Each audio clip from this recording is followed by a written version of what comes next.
धार्मिक एवं आध्यात्मिक शिव की नगरी वाराणसी में वैदिक सनातन धर्म व संस्कृति को अभिसंचित करने के पावन उद्देश्य हेतु ध्यान योग सिद्धाश्रम की स्थापना पूज्य गुरुदेव श्री स्वामी कमलेश्वरानंद जी के पावन सानिध्य में किया गया है। ऋषि मुनियों, साधु महात्माओं, संत मनीषियों की इस पवित्र धरती पर धर्म की स्थापना और लोक कल्याण के लिए हर युग में किसी न किसी रूप में ईश्वर का प्राकट्य होता आया है और पवित्र आत्माओं में ईश्वर का अंश उतरता आया है। आज के युग में भी पूज्य गुरुदेव श्री स्वामी कमलेश्वरानंद जी अपनी चैतन्य ऊर्जा से संपूर्ण जगत में सत्प्रेम की धारा प्रवाहित कर रहे हैं।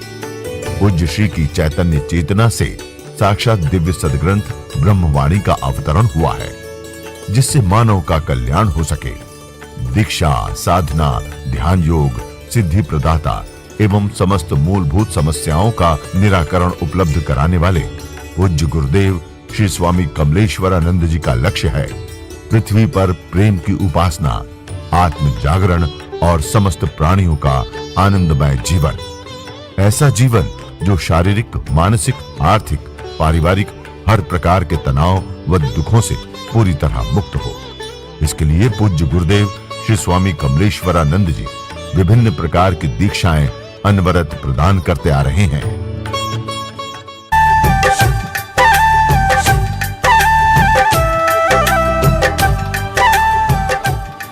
नमः कमल नाभाय, नमस्ते जलशायिने, नमस्ते केशवानंत वासुदेव, नमोस्तुते। शंकरं लोक शंकरं शंकरं शंकराचार्यं केशवं बादरायणं सूत्रभाष्य कृतो वंदे भगवन्तो पुनः पुनः। ओम निम निखिलेश्वराय नमः, कम कमलेश्वर स्वरूपाय नमः, प्रत्यक्षमेश्वराय नमः, ओम गम गणपतये नमः। निखिलेश्वरं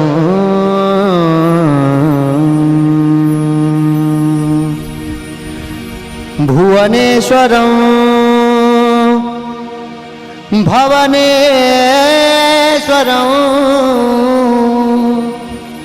यजने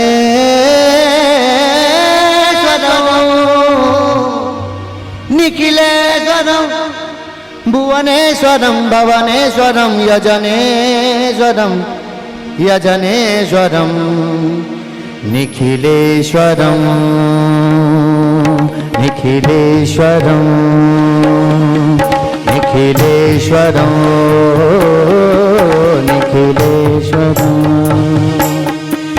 निखिलेश्वरं भुवनेश्वरं भवनेश्वरं यजनेश्वरं परमेश्वरं मदनेश्वरं सर्वेश्वरं कामेश्वरं वरुणेश्वरं करुणेश्वरं भागेश्वरं दक्षेश्वरं काजेश्वरं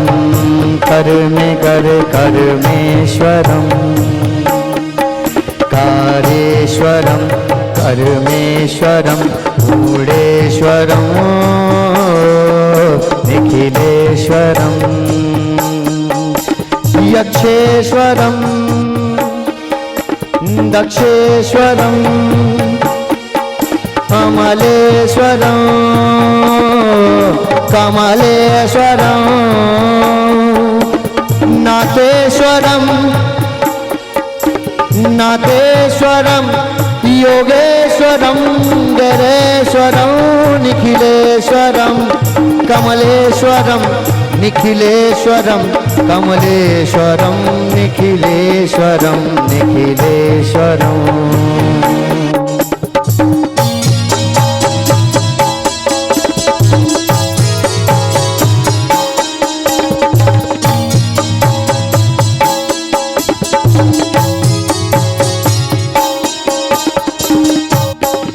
लेखेश्वरं लक्षेश्वरं लेखेश्वरं लक्षेश्वरं माहेश्वरं सकलेश्वरं नरमेश्वरं शिष्येश्वरं विमलेश्वरं निखिलेश्वरं निखिलेश्वरं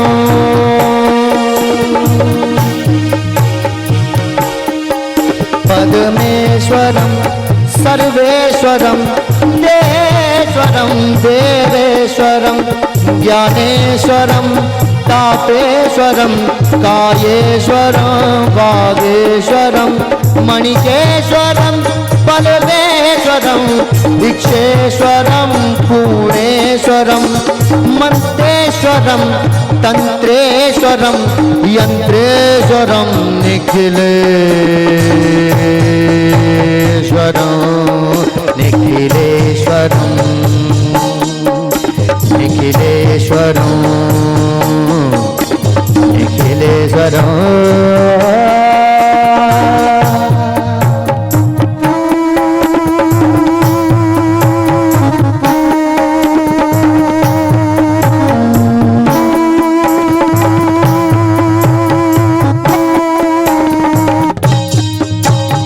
एकेश्वरं दिव्येश्वरं भव्येश्वरं शब्देश्वरं एकेश्वरं दिव्येश्वरं भव्येश्वरं शब्देश्वरं विद्येश्वरं परमेश्वरं जयनेश्वरं रक्षेश्वरं ओ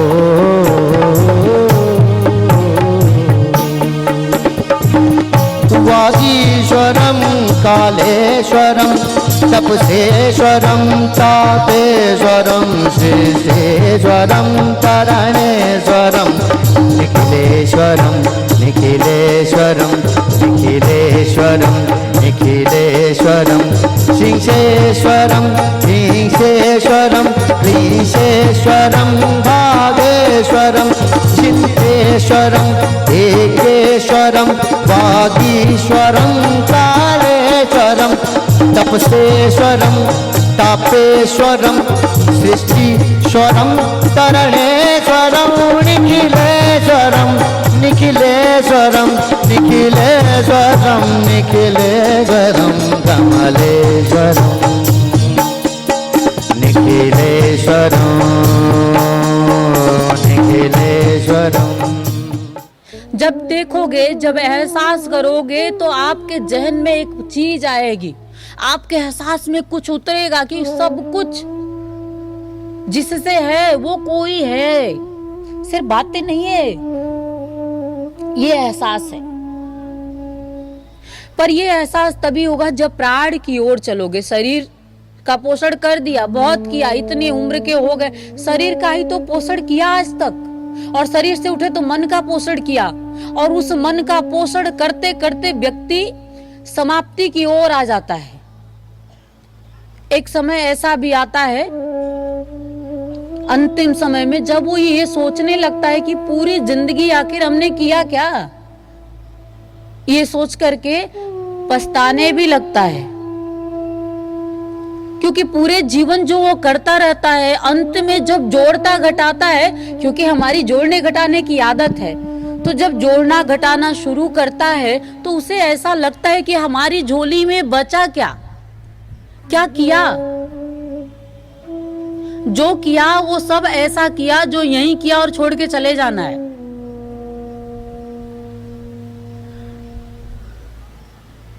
जब प्राण की यात्रा पे निकलोगे आप, तब कुछ ऐसा एहसास होने लगेगा कि जो कुछ मैं कर रहा हूं यही मेरे साथ रहने वाला है। पूर्व में भीगी पलकें लेकर के जाएंगे, वैसे तो पता नहीं आपने पढ़ी होगी कि नहीं पढ़ी होगी, आप पढ़ेंगे तो आपको एक जीवन नजर आएगा उसमें, जो कभी मेरा जीवन रहा है। मैं कह सकती हूँ मेरा जीवन, क्योंकि मैंने देखा है, तो कभी वो मेरा जीवन रहा है। जन्म लिया, मृत्यु हो गई, फिर जन्म हुआ, वो कर्म, वो भाव, वो विचार मेरे साथ ही जन्म ले लिए। उस जीवन पे, मतलब आप जो करते रहते हो पूरी जिंदगी, आपके करने पे आपके अगले जीवन का निर्माण हो रहा है, आपको कुछ नहीं पता है। कभी कभी हम लोग कहते हैं कि पता नहीं कौन सा दोष है मेरे जीवन का, क्या हमने कर्म किया है, क्या हमारे जीवन का ऐसा पाप रहा है कि मैं ये भोग रहा हूं। और कभी कभी बड़े ऐसे प्रकृति के लोग रहते हैं कि उनको देख करके लोग ये कहते हैं कि पता नहीं किस जन्म का इसका पुण्य रहा है जो आज इतना फल फूल रहा है। संचित प्रारब्ध जो आपका होता है, जो आप संचय करते हो, वो आपके आने वाले समय में आपका वो जीवन होता है। मेरे कहने का अर्थ है धन संचय, यश संचय के अलावा भी कुछ संचय करो। क्या संचय करना है? अपनी भक्ति का संचय करो, अपने भाव का संचय करो, अपने भजन का संचय करो, क्योंकि यही भक्ति, यही भावना, यही आपके शुद्ध विशुद्ध विचार आपको शुद्ध विशुद्ध जन्म दे सकता है, आपको संपूर्णता के साथ परमात्मा की ओर अग्रसर कर सकता है। और एक बात सच में ध्यान रखिएगा कि बिना उसमें स्थित हुए जीवन में संपूर्णता कहीं दिखती नहीं है। और मनुष्य का स्वभाव है कि वो संपूर्ण होना चाहता है, संपूर्णता प्राप्ति होनी चाहिए भी आपको, पर मार्ग सिर्फ एक है, परमात्मा। अब ये आत्मा परमात्मा की जो यात्रा है, एक मनुष्य के बस की बात नहीं है कि एक मनुष्य उठे और वो परमात्मा तक की यात्रा संभव कर सके। कैसे कर सकता है? अभी सौरभ तारने की बात कह रहा था कि बार बार आपके द्वार पे आता हूं, मुझे तार दीजिए। कौन है तारने वाला? कैसे तर सकते हो? एक सद्गुरु माध्यम होता है जो आपके जीवन को तारने का अर्थ क्या होता है? क्या तरना है? क्या तरना सिर्फ इतना है कि जीवन का जो सत्य है उसका बोध हो जाए, और जीवन की जो अज्ञानता है वो उससे मनुष्य उसको जीते हुए भी उससे विलग हो जाए। अंधकार है, आवश्यकता है, इसलिए प्रकृति ने निर्मित किया है, लेकिन इसे जीवन नहीं बना सकते हैं अंधकार को, क्योंकि अंधकार किसी को प्रिय नहीं होता है। अज्ञानता को हम अपना जीवन नहीं बना सकते हैं। सद्ज्ञान को, सद प्रवृत्ति को ही अपना जीवन बनाना पड़ेगा। और ये सद्ज्ञान किससे प्राप्त होगा? गुरु से प्राप्त होगा। तो कैसे तरोगे? जब सत्य का बोध हो जाएगा कि जीवन का सत्य क्या है, जीवन का सार क्या है। जीवन और मृत्यु ये चीज दो एक ऐसी चीज है जिसे समझना हर मनुष्य के लिए बहुत जरूरी है। ये ब्रह्म स्वरूप निखिल कहा जाता है, जिसे भगवान मानते हो। कितने लोग यहाँ बैठे हैं जिससे आप भगवान, निखिल कौन है? शिव है। शिव का नाम ही तो निखिल है, ब्रह्म का स्वरूप ही तो निखिल है, कोई शरीर नहीं। वैसे तो देखिए बड़ा सूक्ष्म अगर जाएंगे तो कुछ भी ईश्वर के सिवा होता नहीं है। शरीर उरीर क्या है? सब उसके द्वारा निर्मित है, गृह है, इसमें स्थापित है, बैठा हुआ है, इसलिए ये सब चलायमान है। सब कुछ दिख रहा है कि सजीव दिख रहा है, हम सजीव दिख रहे हैं। किसके कारण सजीव हैं? ईश्वर के कारण। तो वो जो ब्रह्म है वो निखिल है। फिर भी ब्रह्म का भी शरीर जो चैतन्य हो गया उसे ब्रह्म कह देते हैं। राम अपने में चैतन्य हो गए, कृष्ण अपने में चैतन्य हो गए। जो जो चैतन्य होता उसे हम ब्रह्म का नाम दे दे कि ये ब्रह्म है। तो कृष्ण के जैसे, राम के जैसे निखिल के शरीर में भी ऐसी चैतन्यता आती है कि जिसे आप मानने के लिए मजबूर हो जाते हो कि ये परमात्मा का स्वरूप हमारे बीच में आया है हमें पूर्ण करने के लिए। कुछ तो विशिष्टता धारण किए है, कुछ तो ओज है, कुछ तो तेज है, और ये दाता है, हमें दे सकता है। था भी समय विशेष में वो देते गए। मेरे लिए बड़ी आश्चर्य की बात है, क्योंकि मैं तो उस समय में थी नहीं जब वो सशरीर थे। वो प्राण से छूटता चला जाता है,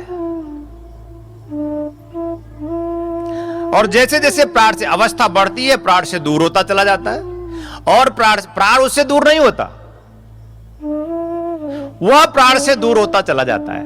ये एक भ्रमित धारणा है कि प्राण चला गया। ये एक प्राण ही तो है जो कभी नहीं जाता।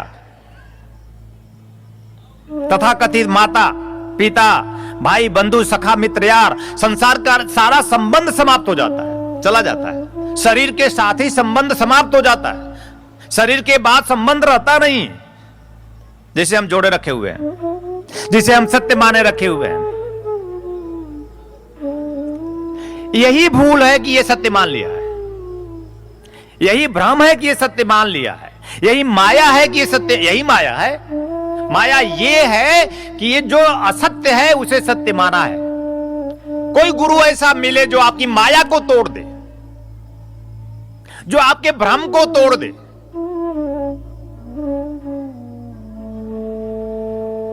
गुरु मिल भी जाता है तो भी हम इसी संसार में, इसी माया में भागते रहते हैं और जोड़ लेते हैं गुरु को उस माया से ही। कृपा हो गई तो धन मिल गया, कृपा हो गई तो पत्नी मिल गई, कृपा हो गई तो पति मिल गया, कृपा हो गई तो भवन बन गया, कृपा हो गई तो गाड़ी आ गई। यानी हमने अपने मनोनुकूल गुरु को जोड़ रखा, गुरु से हम जुड़े नहीं,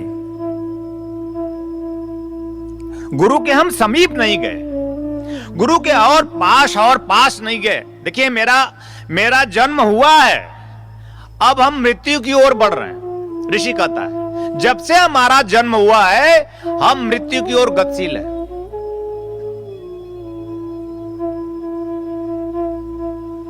सदा ध्यान रखना कि वह कभी मरता नहीं है। जिसने जन्म लिया है वो कभी मरा ही नहीं है, लेकिन तुम मर जाते हो।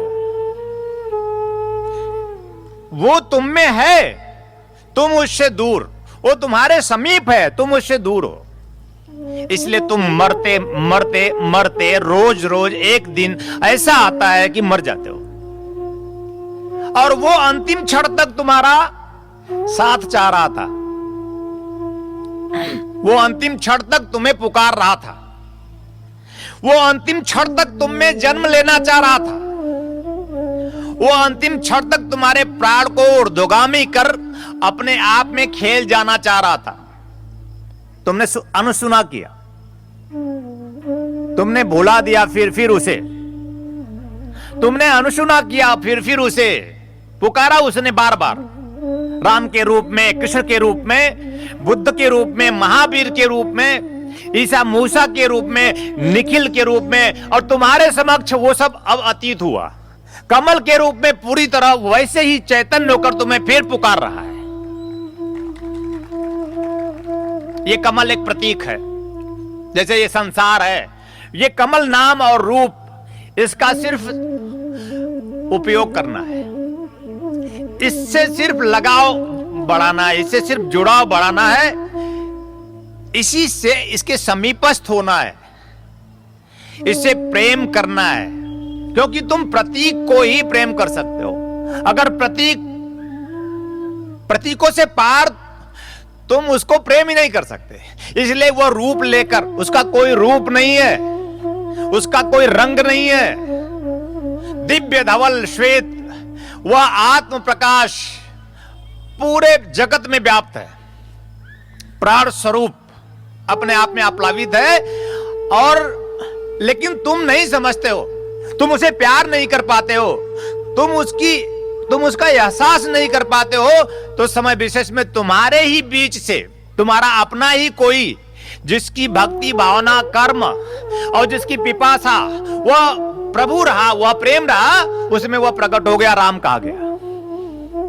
और राम को जिन जिन ने चाहा सिर्फ वही मुक्त हुए।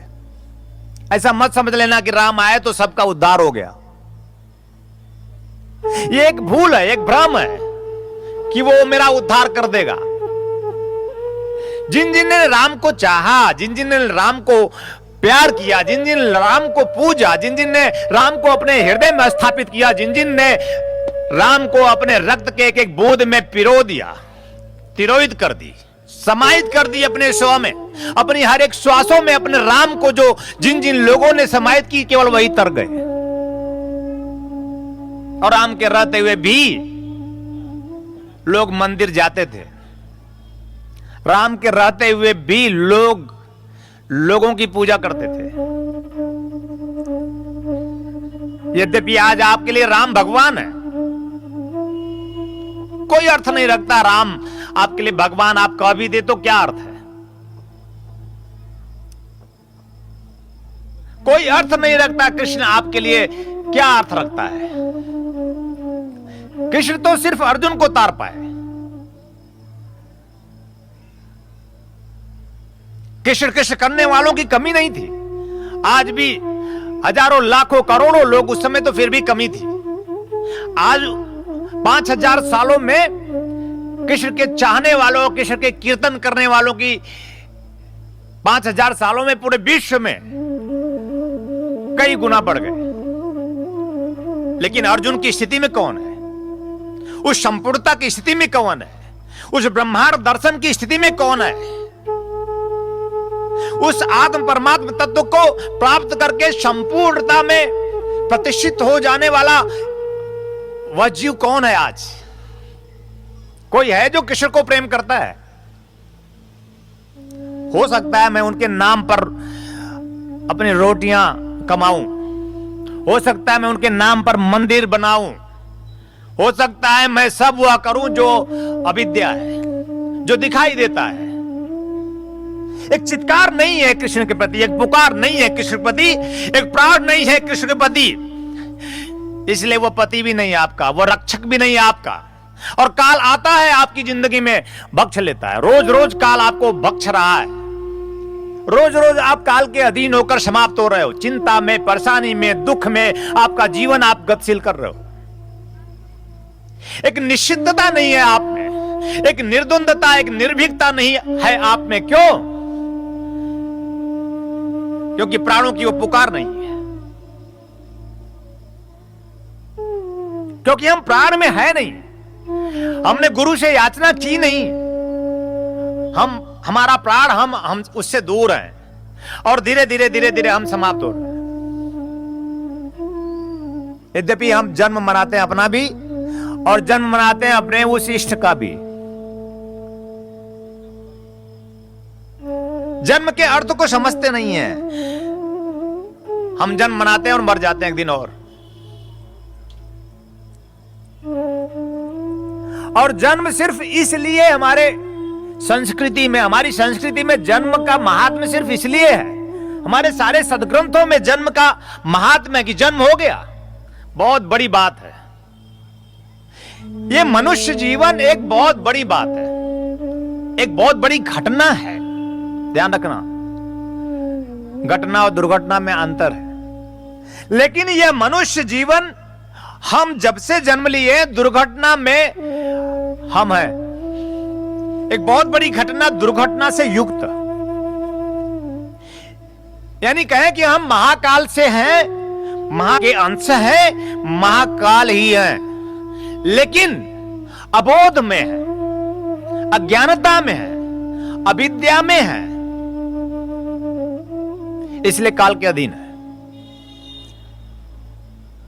काल हमारे चारों तरफ हमें घेरे रखा है। आपको चिंतित होना चाहिए, आपको परेशान होना चाहिए, इस बात में आपको दुखी होना चाहिए कि आप काल से घिरे हुए हैं और आप अब समाप्त हो रहे हैं। चेहरे की चमक जा रही है आपकी, आंखों की रोशनी जा रही है आपकी, हाथ पैर जवाब दे रहे हैं, आप अब कप रहे हैं। कुछ समय बचा शेष आपके पास। क्या हो सकता है अब आपका? और आप समाप्त हो रहे हैं, समाप्त हो जाएंगे। कब तक? ऐसा बार बार आप किया, आपने बार बार आपने ऐसा जन्म लिया है, जो एक बहुत बड़ी घटना, ऋषि कहता है बहुत बड़ी घटना है। सारे सदग्रंथों में बताया कि यह प्रभु की अहेतु की कृपा है कि हमारा जन्म हो गया है। लेकिन इसकी सार्थकता, इसकी सिद्धि, इसकी सफलता हमारा उसकी समीपता में होना चाहिए। हम साधना तो करते हैं, हम सिद्धि भी तो चाहते हैं, पर हम प्राण में उतरने की कोशिश नहीं करते। हम पद और पदार्थों की मांग करते हैं। हमारे हर मंत्र में पदार्थ है, मंत्र में परमात्मा होना चाहिए। हमारे हर मंत्र में पदार्थ है, मंत्र में प्रेम होना चाहिए। हमारे हर मंत्र में इस पदार्थ की आकांक्षा और इच्छा है। हमारे हर मंत्र में हमारा प्रेम प्रभु होना चाहिए। और इस मृत्यु को रोकने के लिए हमारा जीवन हम संघर्षरत हैं। कोई नहीं चाहता कि मृत्यु हो, और मृत्यु दर कम हुई। विज्ञान ने मृत्यु दर को बहुत कम किया। पहले 10 बच्चे पैदा होते थे तो 9 मर जाते थे। आज 10 बच्चा पैदा होता है तो 1 मरता है। यानी हम मृत्यु दर को कम किए, विज्ञान ने मृत्यु दर को कम किया। सभी मृत्यु से लड़ रहे हैं। डॉक्टर मृत्यु से लड़ता है, इंजीनियर मृत्यु से लड़ता है, हर एक व्यवसायिक मृत्यु से लड़ता है, हर एक जीव मृत्यु से लड़ रहा है, और लड़ते लड़ते मृत्यु हो ही जाती है। 50 साल, 60 साल, 100 साल के बाद हम मर जाते हैं।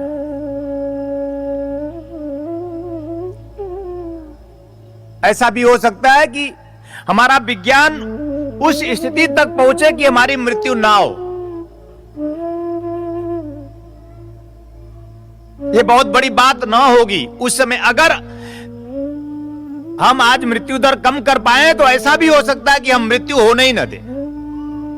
आप सभी के सहयोग से संस्थान द्वारा विभिन्न पुण्यदायी प्रकल्प संचालित हो रहा है। वहीं समाज को सृजन हेतु पूज्य श्री की चैतन्य चेतना से दिव्य सदग्रंथों का प्रकाशन भी किया जा रहा है। ध्यान योग की निर्मल धारा जन जन में प्रवाहित करने वाले पूज्य गुरुदेव श्री स्वामी कमलेश्वरानंद जी की चेतना का साक्षात्कार दिव्य सदग्रंथ ब्रह्मवाणी एक ऐसी रचना जिसका अवतरण स्वयं हुआ है और जिसकी साक्षी बनने का सौभाग्य मिला सुश्री नम्रता कमलिनी जी को।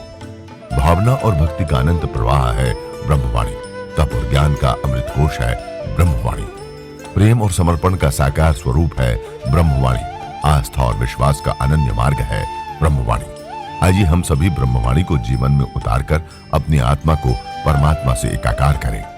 गुरुदेव एवं सुश्री नम्रता कमलिनी जी द्वारा रचित मानव उपयोगी विभिन्न विषयों पर साधनात्मक रहस्यों से परिपूर्ण और भी पुस्तकें हैं, जैसे श्री गुरु रहस्यम, साधना विधान रहस्यम, गुरु पादुका विधान रहस्यम, यज्ञ विधान रहस्यम, षोडश संस्कार दीक्षा रहस्यम, साधना सामग्री रहस्यम, भीगी पलके, कर लो आसमां मुट्ठी में तथा पूज्य गुरुदेव के दिव्य प्रवचनों भजनों का संग्रह प्राप्त करने और भारतीय संस्कृति की धरोहर गोपनीय रहस्यों से भरपूर जीवन की समस्त समस्याओं का समाधान कराने वाली मासिक पत्रिका निखिल सत्य दर्शन की सदस्यता एवं ध्यान योग जन जागृति सेवा संस्थान के दैविक कार्यों व सेवा प्रकल्पों में सहयोग करने तथा अपने गांव शहर में सत्संग साधना शिविरों एवं कथा आयोजन हेतु संपर्क करें 8108666991, 8108666992, 8108666993, 8108666994, व्हाट्सएप नंबर 8108188488, वेबसाइट www.dhyanयोग.org.in, ईमेल service@dhyanयोग.org.in, Facebook www.facebook.com/kamleshwaranand, Twitter twitter.com/kamleshwaranand, Instagram instagram.com/swami kamleshwaranand ji, YouTube www.youtube.com/swami kamleshwaranand ji। आपके लिए लेकर के आए हैं आराम दिव्या चूर्ण, पेट की सभी समस्याओं के लिए रामबाण इलाज। यह आयुर्वेदिक परीक्षित गैस हरण चूर्ण है। किसी भी उम्र में होने वाली व्याधियों का नाश करती है। खुलकर पेशाब लाना, पुरानी से पुरानी कब्ज, उदर दोष, आंतों के दोष एवं पाचन तंत्र में यह अति लाभकारी आयुर्वेदिक औषधि है। इस चूर्ण का सेवन करने से कोई बीमारी नहीं होती। यह गैस हरण चूर्ण नित्य रात्रि में भोजन के बाद सोते समय 1 चम्मच चूर्ण 1 गिलास कुनकुने पानी के साथ लेकर सो जाएं, फिर देखिए चमत्कार। ऋषि फार्मेसी लेकर के आए हैं अमृत क्वाथ, कायाकल्प की विशेष औषधि। यह आपके शरीर को पूर्ण रूप से स्वस्थ करने के लिए आपके रक्त को शुद्ध करता है और शरीर के विषैले पदार्थ को बाहर निकालता है। मोटापा कम कर आश्चर्यजनक शारीरिक परिवर्तन कर पूरे शरीर को स्वस्थ और सुंदर बनाता है। यह मधुमेह को भी नियंत्रित करता है। यह औषधि आपके शरीर में रोग प्रतिरोधक क्षमता को बढ़ाता है। यह एक चमत्कारिक औषधि है। इसे मंगाने के लिए आप हमारे इन नंबरों पे संपर्क करें 8108666991, 8108666992, 8108666993, 8108666994। दिव्य ऋषि फार्मेसी आपके लिए लेकर के आए हैं ज्वाइंट केयर टैबलेट और ऑयल, जोड़ों के दर्द से राहत पाने के लिए और मजबूत हड्डियों के लिए।